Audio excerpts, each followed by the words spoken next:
जोहार, जय मूल निवासी में संकेत और आप देख रहे हैं एमएन टीवी। एक ताज़ा रिपोर्ट के अनुसार देश भर के 27 राज्य सूचना आयोगों में कुल 3,21,537 अपीलें और शिकायत लंबित है और ये बैकलॉग लगातार बढ़ रहा है। द हिंदू की एक रिपोर्ट के मुताबिक लंबित मामलों की सबसे अधिक संख्या 1,15,524 महाराष्ट्र की है और उसके बाद कर्नाटक में 41,047 मामले हैं। बताया गया है कि तमिलनाडु ने इस बारे में जानकारी देने से इनकार कर दिया। भारत में सूचना आयोगों के प्रदर्शन पर रिपोर्ट कार्ड 2022-23 में कहा गया है कि 2019 के आकलन में पाया गया कि उस वर्ष 31 मार्च तक 26 सूचना आयोगों में कुल 2,18,347 अपीलें और शिकायतें लंबित थी, जो 30 जून 2021 तक बढ़कर 2,86,325 हो गई और फिर 30 जून 2022 तक ये आंकड़ा 3 लाख के पार कर गया। यह रिपोर्ट देश भर के सूचना आयोगों के प्रदर्शन और शासन में पारदर्शिता और जवाबदेही को बढ़ावा देने के लिए काम करने वाले नागरिकों के एक समूह सतर्क नागरिक संगठन SNS द्वारा सूचना के अधिकार अधिनियम के तहत प्राप्त जानकारी के आधार पर संकलित की गई है। यह रिपोर्ट बताती है कि 4 सूचना आयोग झारखंड, तेलंगाना, मिजोरम और त्रिपुरा निष्क्रिय है, क्योंकि यहाँ पिछले अधिकारी के पद छोड़ने के बाद कोई नया सूचना आयुक्त नियुक्त ही नहीं किया गया।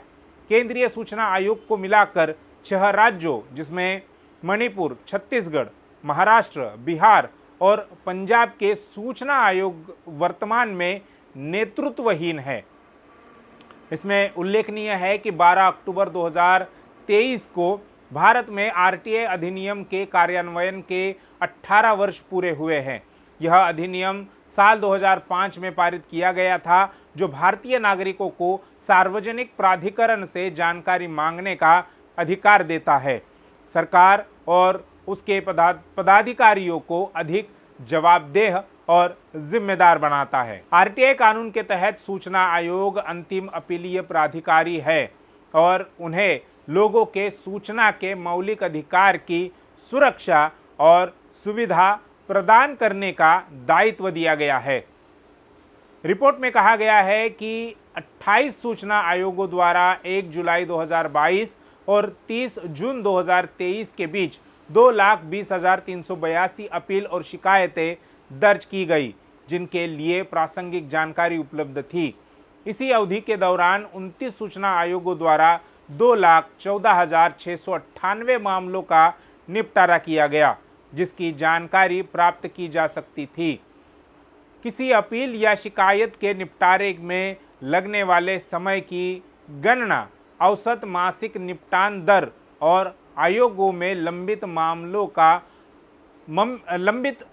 का उपयोग करके ही की गई है। आकलन से पता चलता है कि पश्चिम बंगाल राज्य सूचना आयोग को एक मामले को निपटाने में अनुमानित 24 साल और 1 महीने का समय लगेगा, जिससे पता चलता है कि 1 जुलाई 2023 को अगर दायर एक फाइल का निपटान वर्तमान की मासिक दर पर 2047 में निपटाया जाएगा। छत्तीसगढ़ और महाराष्ट्र में अपील या शिकायत के निपटारे में SIC द्वारा लिया गया अनुमानित समय 4 साल से अधिक है। ओडिशा और अरुणाचल प्रदेश में यह 2 साल से अधिक है। आकलन से पता चलता है कि 10 सूचना आयोगों को किसी अपील या शिकायत का निपटारा करने में 1 साल या उससे अधिक का समय लगेगा। सूचना आयोगों द्वारा लगाए गए दंडों के विश्लेषण से पता चलता है कि आयोगों ने 91% मामलों में दंड नहीं लगाया, जहां ऐसा किया जा सकता था। इस पूरे मसले पर हमने RTI एक्सपर्ट प्रशांत ढसाल से बात की। उन्होंने अब तक 5,000 से ज़्यादा RTI लगाई है। उनका इस सारे मामले पर क्या कहना है, आइए सुनते हैं। दोस्तों, मैं एक RTI एक्टिविस्ट हूँ और मैंने अब तक 5,000 के आसपास RTI फाइल किया हुआ है। That is including state government RTIs and central government RTIs। और मेरा अनुभव ऐसा है इसमें कि जब से मतलब ये गवर्नमेंट आया है 2014 से या उससे भी पहले, आरटीआई से जब ये कायदा शुरू हुआ था तब बहुत ही धक्कादायक खुलासे हो रहे थे।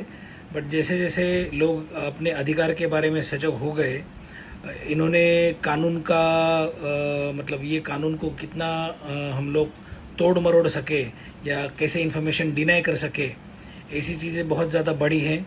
और मुझे और पारदर्शिता वो लोग नहीं चाहते। ऐसा ये भी एक मेरे मतलब जितने मैंने फाइल किया हुआ है, पारदर्शिता इस कानून के बारे में कम करने की कोशिश कर रहे हैं ये लोग।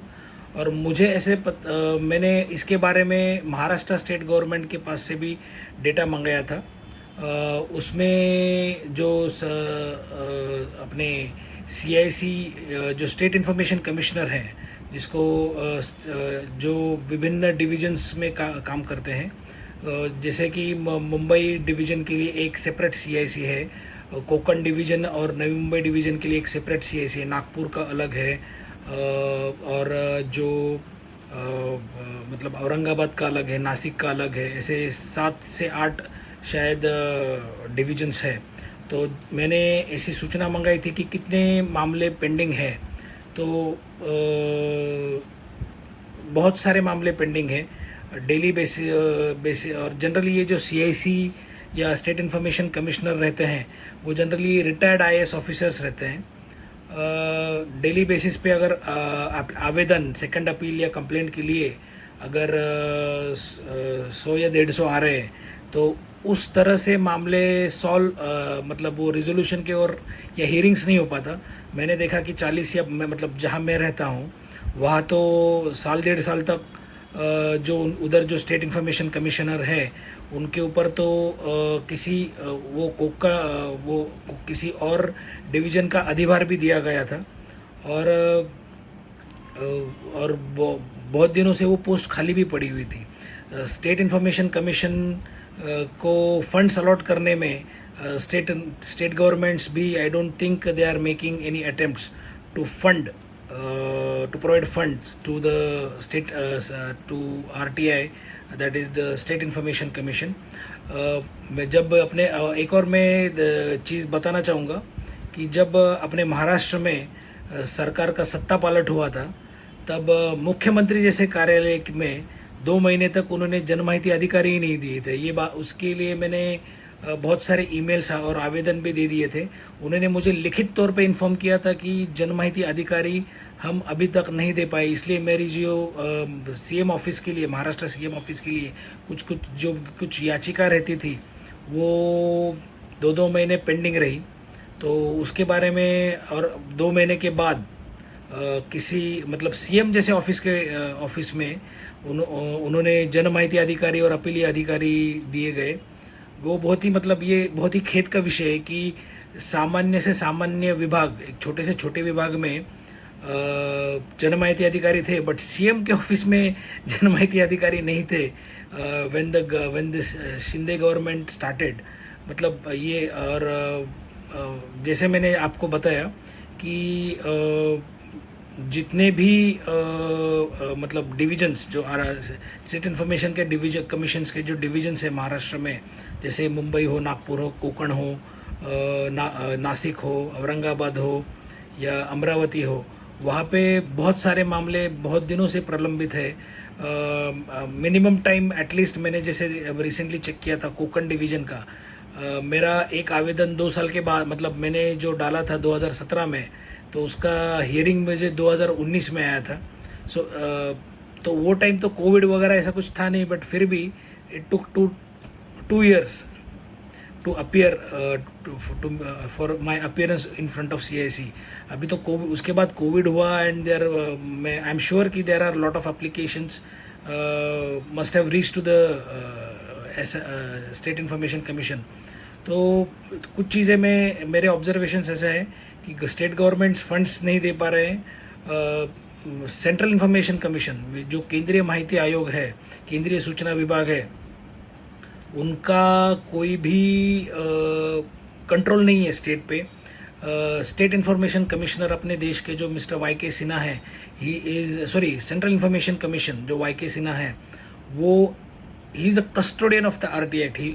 I believe he should direct the state governments to और उनको बताएं कि जो स्टेट इन्फॉर्मेशन कमीशन है उनको डायरेक्शंस दिया जाए कि मामलों का जल्द से जल्द निपटारा किया जाए, कि जनमाहिती अधिकारी को जो फर्स्ट पॉइंट ऑफ कांटेक्ट रहता है जहाँ पे आपका RTI आवेदन जाता है, मेरा ऐसा ऑब्जर्वेशन है कि उनको प्रॉपर ट्रेनिंग दिया नहीं जाता, उनको प्रॉपर नॉलेज नहीं रहता लॉ का। दूसरी चीज़, हम लोग जो पेपर्स मांगते हैं, कुछ चीज़ों में हम लोग पेपर्स बहुत ओल्ड पेपर्स मांगते हैं। So there is a records act, as per that मुझे ऐसा मतलब मेरे ऐसे नज़र में आया है कि they are not maintaining the older record. जैसे मेरा एक केस जो बहुत ही कुछ महीनों पहले हमने डिस्कस किया था, डॉक्टर बाबा साहब अम्बेडकर का रेजिग्नेशन का कॉपी उन्होंने खो दिया या उनको मिल नहीं रहा है, ऐसा उन्होंने उत्तर दिया था। सो दैट शोज़ कि even though there is a law to maintain the records as per the Records Maintenance Act which was passed in around 1950, तो they are not maintaining the records। या अभिलेख जो भी है, पुराने जो अभिलेख है, जिससे अगर कोई सरकार या कोई बूढ़ा मंत्री अगर खतरे में आ सकता है तो वो रिकॉर्ड्स डिस्ट्रॉय भी कर सकते हैं, ऐसी भी शक्यता हो सकती है। ये मेरा कहना है। ये बहुत ही सीरियस मामला है, गंभीर मामला है। RTI act is a constitutional right और हमें इसके बारे में सजग रहना चाहिए और इसके मामले में आंदोलन करना चाहिए। People should know how to file RTI, कैसे क्वेश्चंस पूछे जाना चाहिए, ये सारी चीज़ें भी लोगों को बताना बहुत ज़रूरी है। अगर हम लोग अगर सरकार की गर्दन RTI के माध्यम से नहीं पकड़ेंगे तब तक सरकार अपना काम नहीं करेगी, ये तो मैं 100% जान चुका हूँ। आई होप मैं सारी इतने कम समय में आपको जितनी जानकारी दे सकता था दे पाया।